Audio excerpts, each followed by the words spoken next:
Bonjour à tous.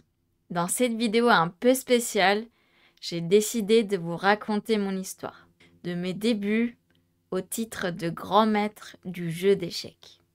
Tout a commencé dans une grande ville de Roumanie, à Iași, où j'ai vu le jour en pleine tempête de neige le 21 décembre 1996.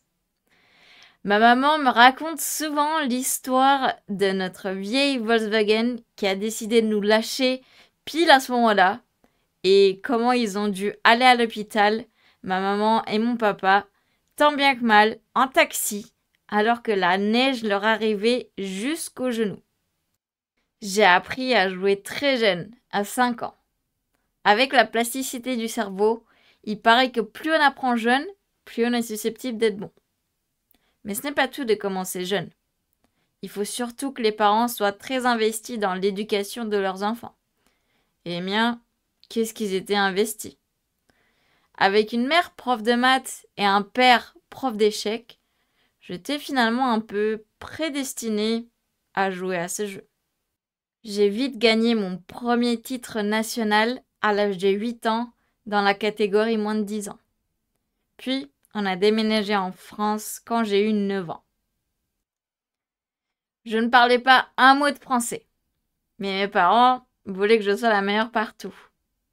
J'ai dû travailler 3 fois plus que tous les autres élèves, mais en quelques mois, j'avais déjà des 20 en dictée. Les titres nationaux chez les jeunes, en France, s'ensuivirent très rapidement. Après une décevante 7e place à mon premier championnat de France jeune en 2007, j'ai remporté celui de 2008, puis celui de 2010, puis celui de 2012. À partir de 2013, je ne gagnais dorénavant plus un an sur deux, mais bel et bien tous les ans, jusqu'à donc 2015.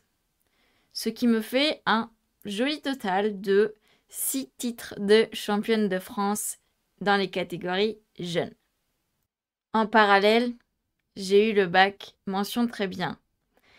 Et après l'obtention de mon diplôme de licence option bilingue anglais-espagnol en 2018, eh bien, j'ai décidé de me consacrer entièrement aux échecs, ce que je n'avais jusqu'alors jamais fait de ma vie.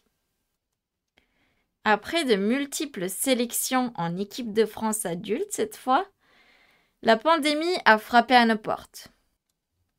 J'ai streamé les échecs pendant 1 an et demi.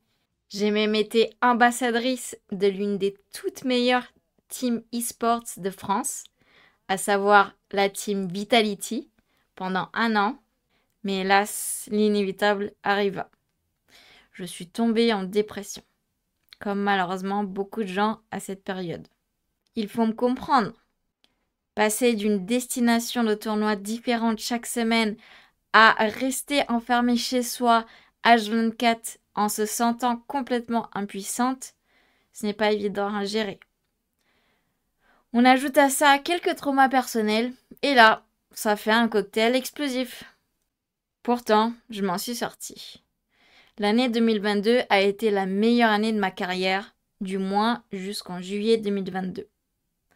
J'ai atteint alors mon pic de 2373 Elo, tout en ayant une norme de maître international. D'ailleurs, norme de maître, je vous laisse regarder ma réaction suite à cette norme de maître. Et bonsoir. Alors, ceci est le compte-rendu de la 8e ronde. J'ai gagné! J'ai gagné! J'ai gagné! J'ai gagné! Et donc, ce qui fait que je fais ma première norme de maître international. C'est juste énorme, c'est une performance à 2450. J'avoue que, déjà, genre direct, je m'attendais vraiment pas à ça en venant à ce tournoi. Je voulais vraiment juste bien jouer aux échecs et surtout, le plus important, je voulais avoir une bonne routine. Et finalement, c'est ce que j'ai fait. Donc, tous les soirs, je me suis couchée hyper tôt, je me suis levée hyper tôt, j'étais hyper concentrée dans ma préparation. Vraiment, même au niveau de ce que je mangeais, j'étais relativement clean. Et puis, Et puis voilà, j'ai vraiment pris soin à ce tournoi-là de juste avoir une très bonne routine. Et finalement, le résultat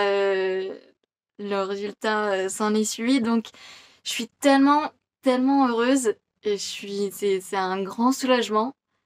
Et ça me prouve que même si je m'en pensais pas capable, eh bien, j'en ai encore, j'en ai encore sous le capot.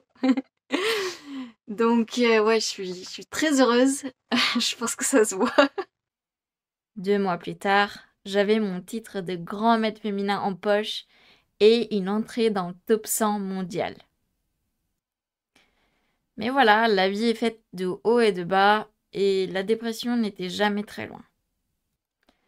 En effet, en août 2022, mon papa quitta ce monde à la suite d'un cancer du côlon. Je ne pensais pas être impactée, mais pourtant, j'arrivais plus à gagner. Mais le pire, c'est pas que j'arrivais plus à gagner. Le pire, c'est que je m'en foutais de plus arriver à gagner. Et ça, c'est très grave pour un compétiteur.